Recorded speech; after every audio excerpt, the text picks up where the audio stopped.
चल गया, चल जाएगा।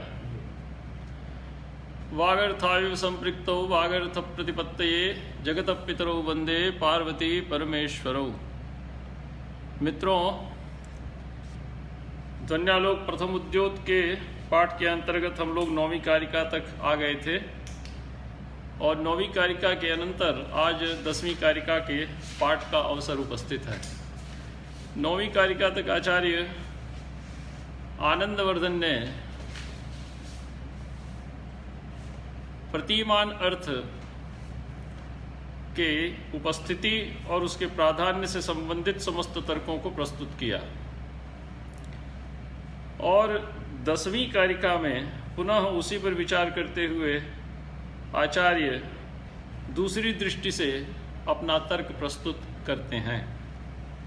9वीं कारिका में हम लोगों ने देखा था कि वाच्यवाचक के प्रथम उपादान किए जाने पर भी व्यंग्य व्यंजक का प्राधान्य किस प्रकार से समाप्त नहीं होता और प्रतिमानार्थ व्यंग्य व्यंजक के आश्रित रहता है, क्योंकि वाच्यवाचक व्यंग्य व्यंजक की सिद्धि में साधन है और साधन साध्य के सापेक्ष होता है। साधन कभी भी स्वयं प्रधान होकर प्रतीत नहीं होता।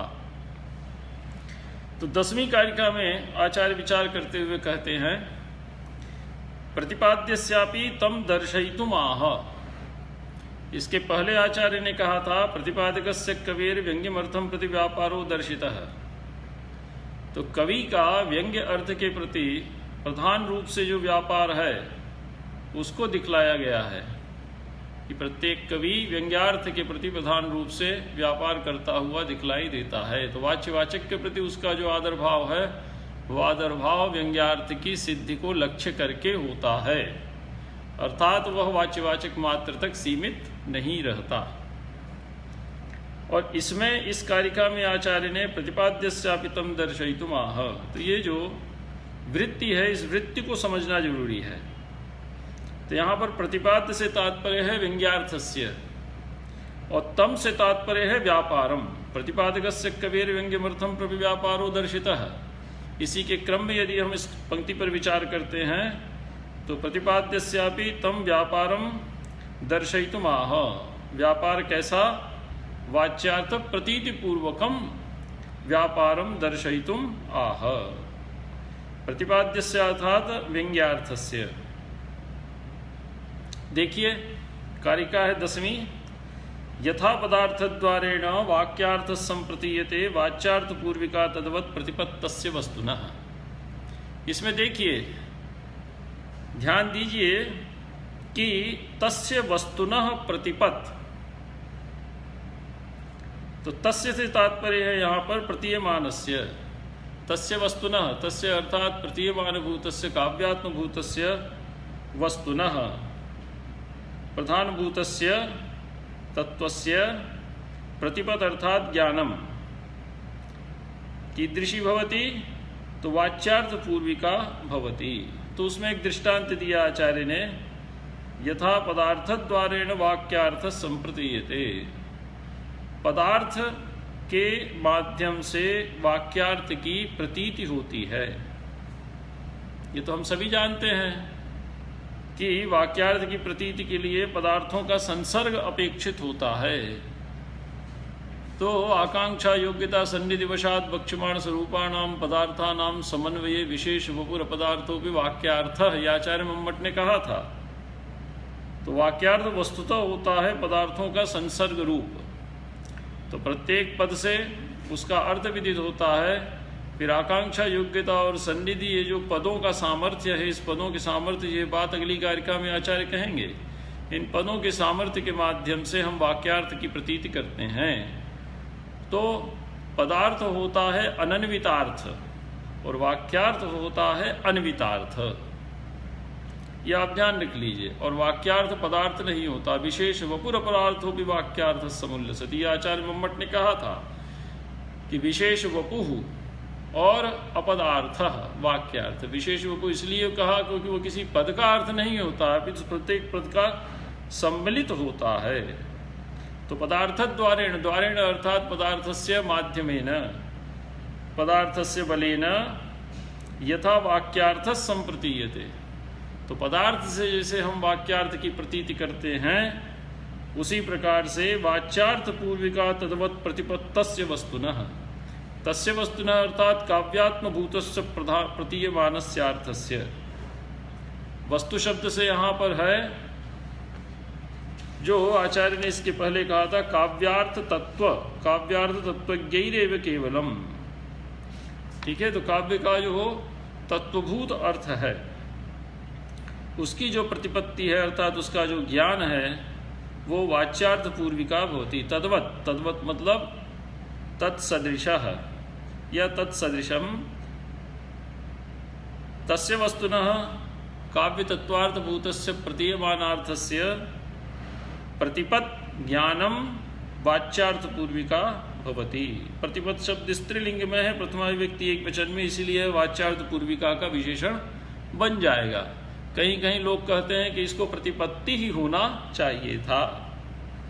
तो वाच्यार्थ पूर्वम यस्याः सा इति वाच्यार्थ पूर्विका, वाच्यार्थ है पूर्व में जिसके, तो बिना वाच्यार्थ के आप प्रतीयमानार्थ तक नहीं पहुंच सकते, यह आचार्य ने कहा।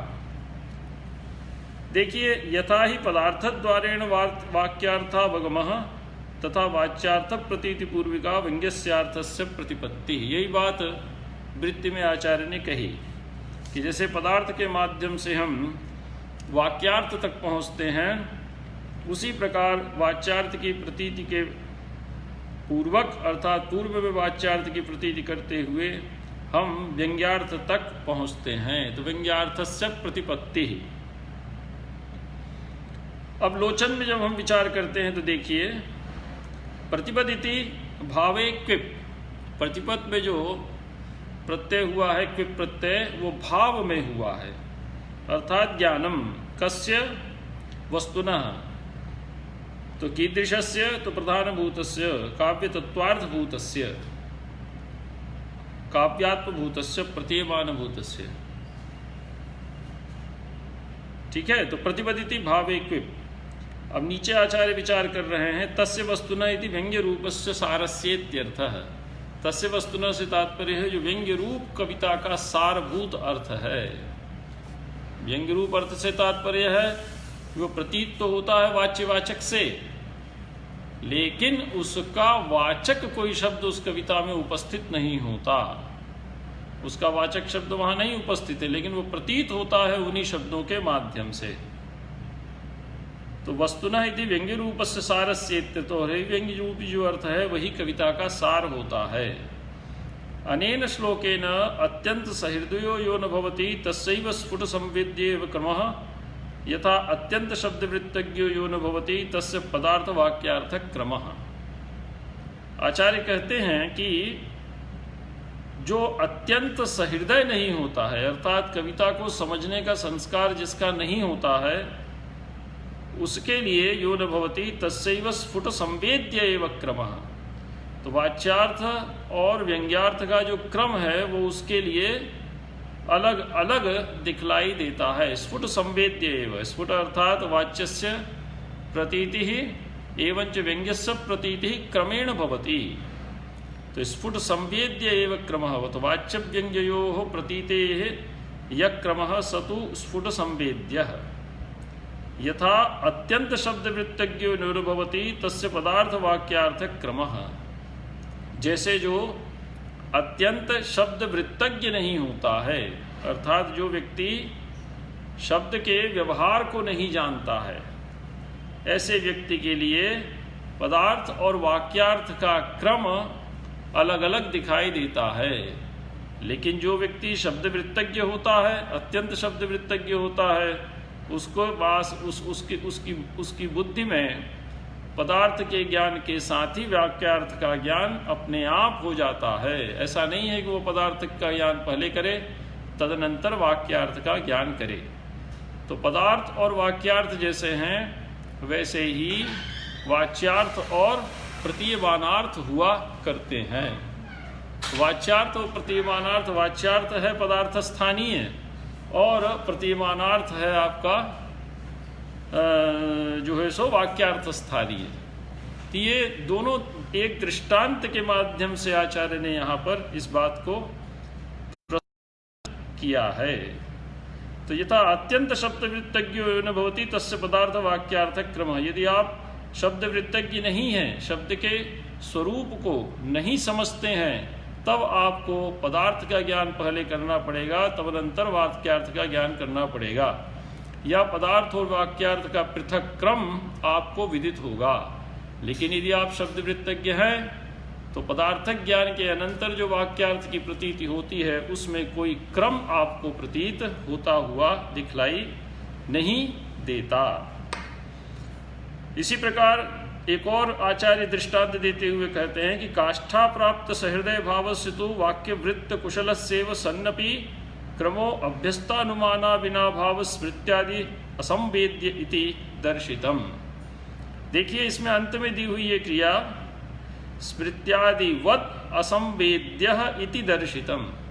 तो इसको पकड़ लीजिए कि काष्ठा प्राप्त सहृदय भावस्य तु वाक्य वृत्त कुशलस्यैव सन्नपि क्रमः, तो क्रमः असंवेद्यः इति दर्शितम।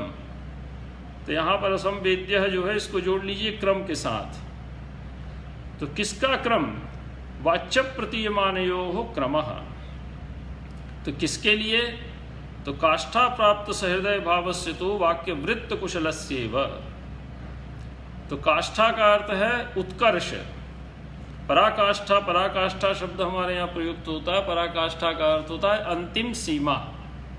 तो काष्ठा प्राप्त सहृदय भावस्य, जिसका सहृदय भाव अर्थात सहृदय की अवस्था अत्यंत उत्कर्ष की अवस्था में पहुंच गई है, उत्कर्ष को प्राप्त हो गई है, ऐसा जो वाक्य वृत्त कुशल व्यक्ति है, अर्थात वाक्य व्यवहार में जो व्यक्ति अत्यंत कुशल है, उसके लिए सन्नपि क्रमः, प्रतीति के समय यद्यपि क्रम रहता है, बिना वाच्य के आप व्यंग्यार्थ तक नहीं पहुंच सकते, अतः वहाँ क्रम तो बैठा हुआ है, क्रम वहाँ पर दिखलाई देता बैठा है, लेकिन सन्नपि क्रमः असंवेद्य इति दर्शितम। इस दृष्टांत के माध्यम से आचार्य ने यह प्रदर्शित कर दिया कि क्रम के विद्यमान होते हुए भी वह क्रम दिखलाई नहीं देता। तो क्रम के दिखलाई न देने में हेतु क्या है? तो क्रम के न दिखलाई देने में हेतु है उस सहृदय की अनुभूति का अत्यंत उत्कर्ष की अवस्था को पहुंच जाना। जैसे पदार्थ के ज्ञान के माध्यम से हम वाक्यार्थ का ज्ञान करते हैं, बिना पदार्थक ज्ञान के आप वाक्यार्थ का ज्ञान नहीं कर सकते। लेकिन पदार्थ और वाक्यार्थ के ज्ञान में आप इतने अभ्यस्त हो जाते हैं कि जब पदार्थ के ज्ञान से आप वाक्यार्थ का ज्ञान करते हैं तो उन दोनों की प्रतीति का क्रम आपको विदित नहीं होता। वही स्थिति कविता में है। वाच्य से आप व्यंग्यार्थ का ज्ञान करते हैं, वहाँ क्रम भी है, बिना वाच्य के व्यंग्य नहीं आएगा, वाच्य पहले आएगा, व्यंग्य बाद में आएगा, क्रम वहाँ पर बैठा हुआ है।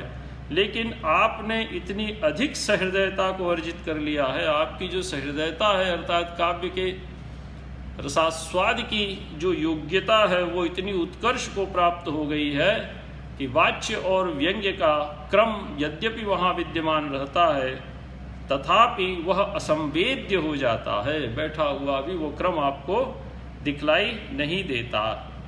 कैसे? तो अभ्यस्तानुमाना विना भाव स्मृत्यादिवत। जैसे हम अनुमान प्रमाण को लें तो अनुमान प्रमाण की 5 अवस्थाएं हैं: प्रतिज्ञा, हेतु, उदाहरण, उपनय और निगमन। तो आप जानते ही हैं कि प्रतिज्ञा का अर्थ क्या है? पर्वतो वन्यमान। हेतु उसमें दिया धूमात, फिर उसमें उदाहरण दिया यथा महानसम, फिर उसमें उपनय दिया तथा चायम, और अंत में हम पहुँचते हैं निगमन पर तथा चेति। अथौ असौ पर्वतः वन्यमान, इस निष्कर्ष तक हम पहुँच जाते हैं। तो ये अनुमान का क्रम है। इसमें अविनाभावस्य स्मृति ही, अविनाभावो ही व्याप्ति ही। अविनाभाव कहा जाता है किसको? व्याप्ति को कहते हैं कि यत्र यत्र धूमस तत्र तत्र वह्नि। इस प्रकार की जो भी व्याप्ति बनती है उस व्याप्ति को हम लोग अविनाभाव कहते हैं कि अर्थात धूम और वह्नि का नित्य संबंध है। तो अविनाभाव की स्मृत्यादिवत अनुमान तो वो कर रहा है, लेकिन उसमें जो अविनाभाव की स्मृति इत्यादि जो हो रही है वो कैसी हो जाती है? असंवेद्य होती है। अनुमान के माध्यम से जब वो पदार्थ का ज्ञान करता है तो क्रम यही रहता है, प्रतिज्ञा हेतु उदाहरण उपनय और निगमन। लेकिन जब वो अनुमान करता है तो उसको यह क्रम विदित नहीं होता, वहाँ क्रम विदित उसको नहीं होता। वही स्थिति यहाँ भी है। वाच्य और व्यंग्य की प्रतीति का क्रम तो रहता है, लेकिन वह क्रम उसके अतिशय सहृदय होने के कारण प्रतीत नहीं होता। ये यहाँ पर है। तो संकेतक ज्ञान से अर्थक ज्ञान का क्रम जो रहता है वो उसकी सहृदयता के अतिशय उत्कर्ष को प्राप्त हो जाने के कारण विदित नहीं होता, उपस्थित रहता हुआ भी विदित नहीं होता। इसके बाद आचार्य कहते हैं इदानीं वाच्यार्थ प्रतीति पूर्वकत्वेपि तत्प्रतीतेर व्यंग्यस्यार्थस्य प्राधान्यम यथा न व्यालुप्यते तथा दर्शयति। अब इसके बाद प्राधान्य की बात करते हैं कि वाच्यार्थ की प्रतीति के पूर्व तत्प्रतीते है, तत् शब्द से लेंगे हम प्रतिमान को, तो तस्य प्रतिमानस्य प्रतीते है व्यंग्यस्य अर्थस्य प्राधान्यम यथा न व्यालुप्यते। व्यंग्यार्थ का जो प्राधान्य है वो जिस प्रकार से लुप्त नहीं होता उसको आचार्य दृष्टांत के माध्यम से अब प्रस्तुत कर रहे हैं। तो तत्प्रतीते में तत्पद को पकड़ लीजिएगा। तत् शब्द का अर्थ है प्रतिमानस्य प्रतीते है व्यंग्यस्यार्थस्य प्राधान्यम। अब ये दो कारिकाएं आचार्य ने दी, दो कारिकाएं परस्पर जुड़ी हुई है। तो स्वसामर्थ्य वशेनैव वाक्यार्थम प्रतिपादयन् यथा व्यापार निष्पत्तो पदार्थो न विभाव्यते। व्यापार की निष्पत्ति में हो जाने पर जैसे पदार्थ विभावित नहीं होता, पदार्थ की प्रतीति हमको नहीं होती, वैसे ही जब प्रतिमानार्थ की प्रतीति होती है तो वहां वाच्यार्थ की प्रतीति उपस्थित नहीं रहती। तो स्वसामर्थ्य वशेनैव वाक्यार्थम प्रतिपादयन् यथा व्यापार निष्पत्तौ पदार्थो न विभाव्यते। व्यापार की निष्पत्ति हो जाने पर जैसे पदार्थ की प्रतीति नहीं होती, तो व्यापार का शब्द क्या है? वाक्यार्थ की निष्पत्ति का संपूर्ण पदार्थ का जो व्यापार है उसके संपूर्ण हो जाने पर पदार्थ पृथक रूप से प्रतीत नहीं होता, लेकिन वह पदार्थ वाक्यार्थ को प्रतिपादित कैसे करता है, ये सब मीमांसा का विषय है, व्याकरण का विषय है। उसको आचार्य ने यहाँ पर अपनाया है वाच्य और व्यंग्य के क्रम को प्रस्तुत करने के लिए। तो आचार्य कहते हैं कि स्व सामर्थ्य वशेन, स्व शब्द से यहाँ पर है पदस्य यत् सामर्थ्यम तस्य वशेन। पद का जो सामर्थ्य है, वो पद का सामर्थ्य क्या है? आकांक्षा, योग्यता और सन्निधि। पद में उपस्थित रहती है आकांक्षा, पद में उपस्थित रहती है योग्यता और पद में उपस्थित रहती है सन्निधि। तो आकांक्षा, योग्यता और सन्निधि रूपी अपने सामर्थ्य के वश से उससे वाक्यार्थम प्रतिपादयन या वाक्यार्थम प्रथयन, वाक्यार्थ का प्रतिपादन करता हुआ भी व्यापार निष्पत्तौ सत्याम, व्यापार से यदा निष्पत्तिर्भवति, अर्थात पदार्थ का जो व्यापार है वाक्यार्थ कराने रूपी, उसके पूर्ण हो जाने पर पदार्थो न विभाव्यते, पदार्थ विभावित नहीं होता। तो पदार्थ विभावित नहीं होता है, इससे तात्पर्य क्या है? तो आचार्य नीचे कहते हैं विभक्ततया न भाव्यते। पदार्थों के माध्यम से जब वाक्यार्थ का ज्ञान करा दिया जाता है तो प्रत्येक पदार्थ का स्वतंत्र रूप से अर्थ विदित नहीं रहता। पदार्थ अपने संपूर्ण सामर्थ्य को वाक्यार्थ के प्रति समर्पित कर देते हैं, वाक्यार्थ का ज्ञान कराने में समर्पित कर देते हैं। तो यथा व्यापार निष्पत्तो पदार्थो न विभाव्यते। इसके बाद यथा आया है तो तथा उपस्थित होना चाहिए। तो 12वीं कारिका में आचार्य कहते हैं तद्वत् सचेतसाम सूर्थो वाच्यार्थ विमुखात्मनाम बुद्धौ तत्वार्थ दर्शिन्याम झटित्येवाव भासते। तद्वत् मतलब उसी प्रकार से, तेनैव प्रकारेण, ठीक है।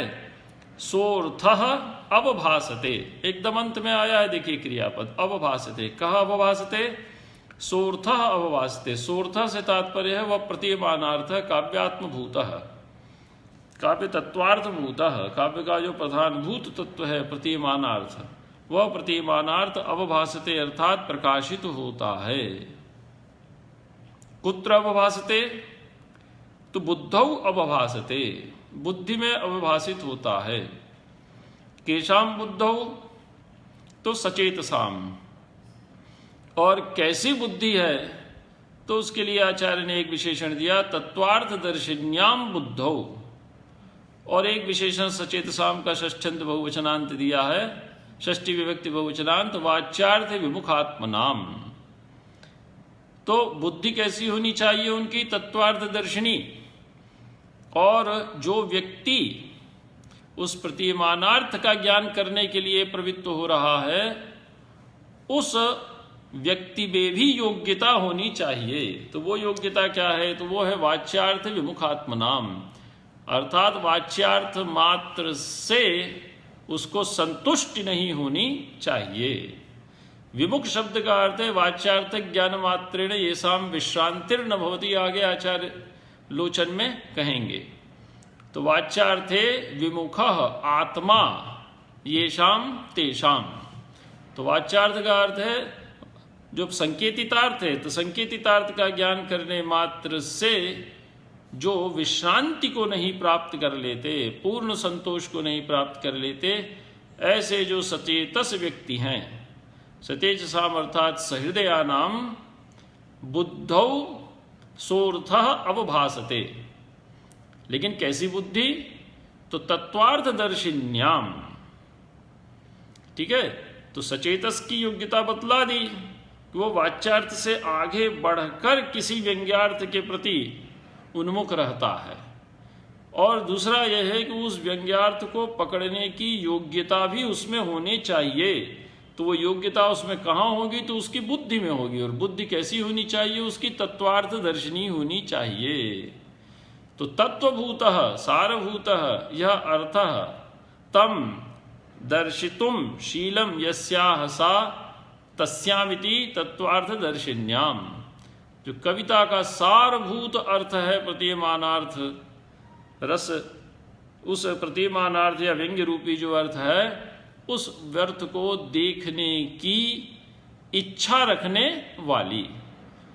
तो तत्वार्थ को दर्शन करने की, दर्शन शब्द का अर्थ है उसका ज्ञान करने की इच्छा रखने वाली उनकी जो बुद्धि है, उस बुद्धि में असौ अर्थ या सोऽर्थ सह प्रतीयमानार्थ अवभासते। अवभासते मतलब झटिति अवभासते।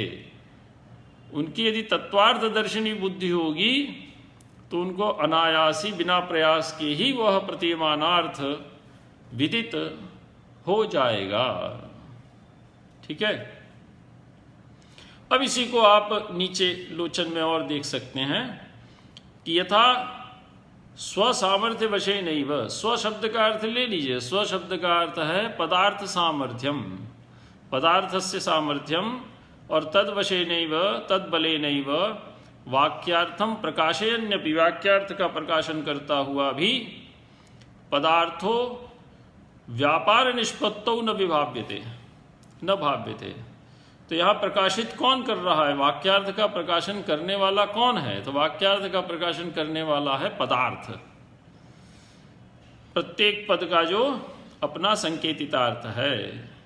और सामर्थ्य से तात्पर्य आचार्य आगे कहेंगे आकांक्षा, योग्यता और सन्निधि।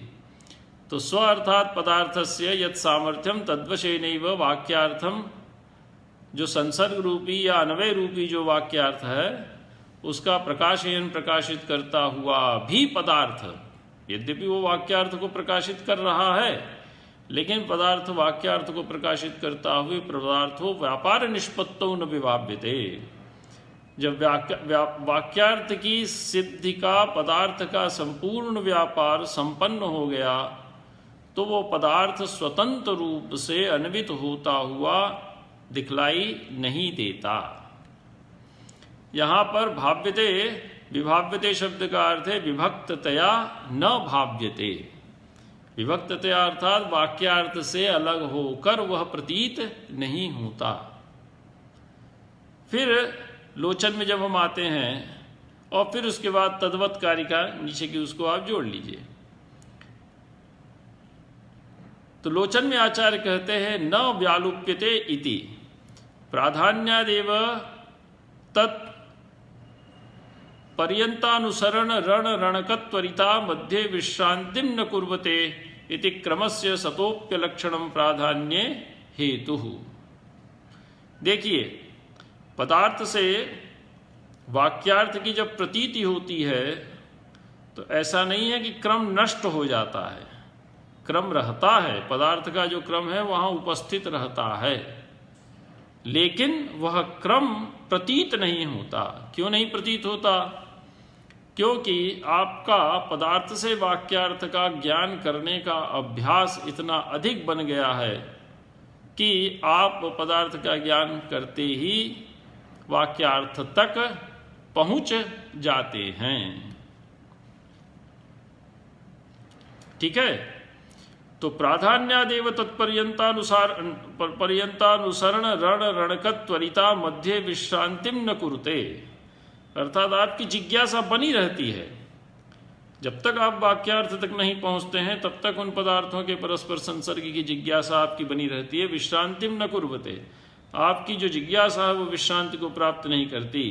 इति क्रमस्य सतोप्य लक्षणम प्राधान्य हेतु, वह जो क्रम है वो सतः अपि वो विद्यमान है, लेकिन उसका अलक्षणम, अलक्षणम अर्थात क्रमस्य अलक्षणम वाक्यार्थस्य प्राधान्ये हेतु, अर्थात वह क्रम पदार्थ की प्रतीति का क्रम तो वहाँ पर विद्यमान रहता है, लेकिन विद्यमान रहते हुए भी वह जो क्रम है वह दिखलाई नहीं देता।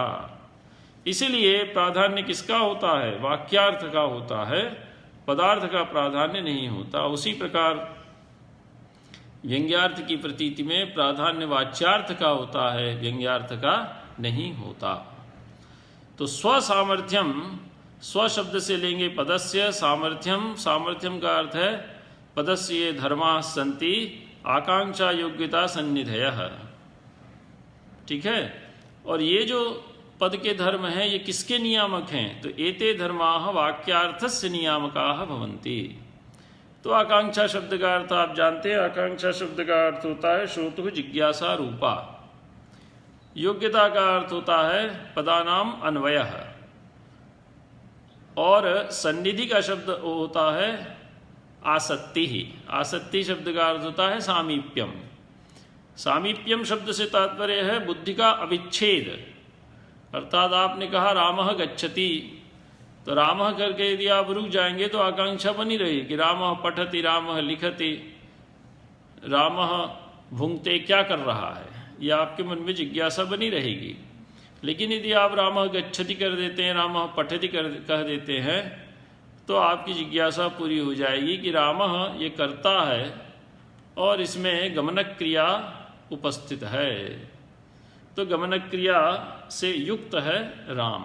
अब इसमें एक जिज्ञासा और होती है कि कुत्र गच्छति, तो कुत्र गच्छति जब आप करेंगे तो वहाँ पर कर्म आ जाएगा कि कम अभिलक्ष्य गच्छति, किसको लक्ष्य करके, रामः विद्यालयम गच्छति, ऐसे कुछ बन जाता। तो स्वसामर्थ्यम अर्थात आकांक्षा, योग्यता और सन्निधि। तो आकांक्षा का अर्थ है श्रोतु जिज्ञासा रूपा, अर्थाबाधो योग्यता, और सन्निधि शब्द का अर्थ है आसक्ति। आसक्ति शब्द का अर्थ है बुद्धि का अविच्छेद। यदि विच्छिन्न हो गया तो वो फिर वाक्यार्थ नहीं बनता। तो स्थानकृत और कालकृत दोनों ही प्रकार का अविच्छेद उसमें रहना चाहिए। इसके बाद आप देखिए विभाव्यते का अर्थ करते हैं आचार्य विशब्देन विभक्ततोक्ता, विभक्ततया न भाव्यते। पदार्थ के माध्यम से जब हम वाक्यार्थ की प्रतीति कर लेते हैं तो वाक्यार्थ की प्रतीति के अनंतर पदार्थ स्वतंत्र रूप से अलग अलग वहाँ पर हमको प्रतीति का, हमारी प्रतीति का विषय वो नहीं बनता। अनेन विद्यमान एवं क्रमो नो संवेद्यते इत्युक्तम। इससे आचार्य ने कहा कि ऐसा नहीं है कि क्रम नष्ट हो गया, पदार्थ का क्रम नष्ट नहीं हो जाता, पदार्थ का क्रम बना रहता है। लेकिन विद्यमान रहता हुआ भी वह क्रम हमारी प्रतीति का विषय नहीं बनता। तेन यत् स्फोटाभिप्रायेण असन्नेव क्रम इति व्याचक्षते तत्प्रत्युत विरुद्धमेव। तो स्फोट के अभिप्राय से जो आचार्यों ने माना था कि असन्नेव क्रम, अर्थात वहाँ क्रम रहता ही नहीं है, इति व्याचक्षते असन्नेव क्रम अविद्यमानो क्रम अर्थात पदार्थानां प्रतीते क्रम, ऐसा जो किसी ने कहा था इति यद् व्याचक्षते तत्प्रत्युत विरुद्धमेव, ऐसा हम स्वीकार नहीं कर सकते। अर्थात वाक्यार्थ की प्रतीति के समय पदार्थ का क्रम बना रहता है, केवल वह प्रतीत नहीं होता, वह नष्ट हो जाता है ऐसा आप नहीं कह सकते। उसकी प्रतीति नहीं होती। प्रतीति क्यों नहीं होती? क्योंकि हमारा अभ्यास ऐसा हो गया है कि हम वाक्यार्थ से तुरंत पदार्थ से हम वाक्यार्थ तक पहुंच जाते हैं। दूसरा है कि वाच्यर्थे विमुखो विश्रांति निबंधनम परितोषम अलभमान आत्मा हृदयम येषामित्यनेन सतेजसामित्यस्यैवार्थो अभिव्यक्तः। वाच्यार्थ विमुखात्मनाम का अर्थ आचार्य अभिनव गुप्त ने नीचे कहा कि वाच्य अर्थे विमुखः विश्रांति निबंधनम परितोषम अलभमान आत्मा। आत्मा का अर्थ है सहृदयः। कीदृश सहृदयः? वाच्य अर्थे विश्रांति निबंधनम परितोषम अलभमानः, अर्थात वाच्यार्थ का ज्ञान करने मात्र से विश्रांति को न प्राप्त करने वाला। विश्रांति शब्द का अर्थ है पारयंतिक सुख। विश्रांति का अर्थ क्या है? चित्त का अत्यंत आनंद की अवस्था को प्राप्त कर जाना, अर्थात जिसके परे उसको अन्य कुछ लाभ करने की अपेक्षा नहीं है। तो विश्रांति जननम लोके नाट्यमेतत् भविष्यति, यह आचार्य ने कहा। ये जो जात्यादो संकेत वाली बात तो ये दूसरी है, संकेतक ग्रह, ये तो दूसरी है। अवापोद्बाद प्रक्रिया संकेतक ग्रह, ये दूसरी बात है। यहाँ हम जो विचार कर रहे हैं वो विचार कर रहे हैं वाच्यार्थ से प्रतिमान की प्रतीति का क्रम, उस पर हम विचार कर रहे हैं। तो उसमें आचार्य ने पदार्थ से वाक्यार्थ की प्रतीति के क्रम को दृष्टांत के रूप में प्रस्तुत किया है। आवापोद्वापाभ्याम तो वहाँ पर कहा है कि संबंधत्य प्रमाणगम। आचार्य मम्मट ने पंचम उल्लास में काव्य प्रकाश के इस बात को स्पष्ट रूप से कहा है कि संबंधम ते प्रमाणकम शब्द वृद्धा विधेयांश्च प्रत्यक्षेणात्र पश्यति श्रोतुश्च प्रतिपन्नत्वम अनुमानेन चेष्टया। इस प्रकार से आचार्य ने कहा और अंत में कहा कि 3 प्रमाण हैं। एक प्रत्यक्ष, प्रत्यक्ष में 2, एक श्रावण प्रत्यक्ष और एक चाक्षुष प्रत्यक्ष, और दूसरा है आपका अर्थापत्ति और तीसरा है वहाँ पर अनुमान। तो शब्द वृद्धा विधेयांश्च प्रत्यक्षेणात्र पश्यति श्रोतुश्च प्रतिपन्नत्वम अनुमानेन चेष्टया अन्यथा नुपपत्या तु बोधे शक्तिद्वयात्मिकाम। तो पहला है प्रत्यक्ष, प्रत्यक्ष भी श्रावण प्रत्यक्ष, चाक्षुष प्रत्यक्ष, दूसरा है अनुमान और तीसरा है अर्थापत्ति। ये 3 प्रमाण बनते हैं अवापोद्वाप में। और किसका अवापोद्वाप होता है? अवापोद्वाप उसका होता है जिसको संकेतक ग्रह नहीं होता। तो ये अन्विता विधानवादियों ने माना है कि अन्वयस्य ज्ञानम व्यवहारेण भवति। ये हम पहले बता चुके हैं आपको। अन्वय का ज्ञान हमें व्यवहार से होता है। वो ये सब बात नहीं स्वीकार करते। और पदार्थ अनन्वित रूप से अविधा से उपस्थित नहीं होता, अन्वित रूप से ही पदार्थ अविधा से उपस्थित होता है। तो प्रश्न खड़ा हुआ कि अन्वय कथम भवति? तो कहा अन्वय एवं प्रकारेण व्यवहारेण एव भवति। व्यवहार से हमको अन्वय होता है। ये अन्विता विधानवादी आपके प्रभाकर मिश्र इत्यादि का सिद्धांत है। लेकिन अभितान्वयवादी जो कुरवली भट्ट इत्यादि है उन्होंने तात्पर्य वृत्ति मानी और तात्पर्य वृत्ति को अन्वय में साधक माना। तो पदार्थ का सामर्थ्य केवल पदार्थ के ज्ञान मात्र है, ज्ञान मात्र तक है। उसके बाद हम तात्पर्य वृत्ति से उसका अन्वय करके आगे बढ़ते हैं। तो ये 2 पक्ष वहाँ पर अन्वय। वहाँ अवापोद्वाप को लिया जाता है। लेकिन यहाँ पर दूसरा ही पक्ष है, यहाँ पर पक्ष है वाच्य से व्यंग्य की प्रतीति का। तो वाच्य से व्यंग्य की प्रतीति का जो क्रम है वो विदित नहीं रहता, वैसे ही जैसे पदार्थ से वाक्यार्थ की प्रतीति का क्रम हमको विदित नहीं रहता। तो वाच्यार्थ विमुखात्मनाम में आचार्य कहते हैं कि वाच्ये अर्थे विमुख विश्रांति निबंधनम परितोषम अल्पमानः।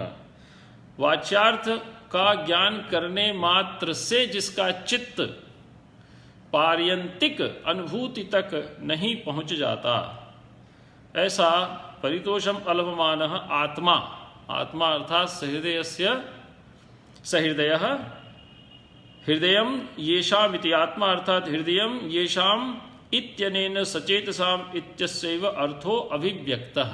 तो सचेतसाम का विशेषण है वाच्यार्थ विमुखात्मनाम। तो सचेतस होने के लिए ये गुण उसके अंदर होना चाहिए कि वाच्यार्थ मात्र का ज्ञान करके वह संतोष का अनुभव न कर ले, वहां तक सीमित न रह जा, उसके आगे भी कुछ और पार्यंतिक अर्थ होता, उसके प्रति उसकी प्रवृत्ति बनी रहे। सहृदया नामैव तर्ह्ययम् महिमास्तु न तु काव्यस्यासु कश्चित् इत्याशंक्याः अवभासते। अब प्रश्न खड़ा हुआ कि ठीक है कि यहाँ तक जो आपने बात की है वाच्यार्थ विमुखात्मनाम यदि आप स्वीकार करते हैं तो ये तो सहृदय का गुण है, तो इसमें काव्य का क्या हुआ? इसमें काव्य की कौन सी विशेषता आ गई कि आप काव्य के ऊपर विचार करते हैं? काव्य में उस व्यंग्यार्थ की प्रतीति का सामर्थ्य है, इसलिए वह ध्वनि काव्य है, ऐसा आप कैसे कह सकते हैं? तो सहृदया नामैव तर्ह्ययम् महिमा, यह जो महिमा है, यह जो ऐश्वर्य है, यह जो सामर्थ्य है, तो सहृदय का ही है। न तो काव्यस्य असौ महिमा काव्यस्य न, काव्य की महिमा यह नहीं है।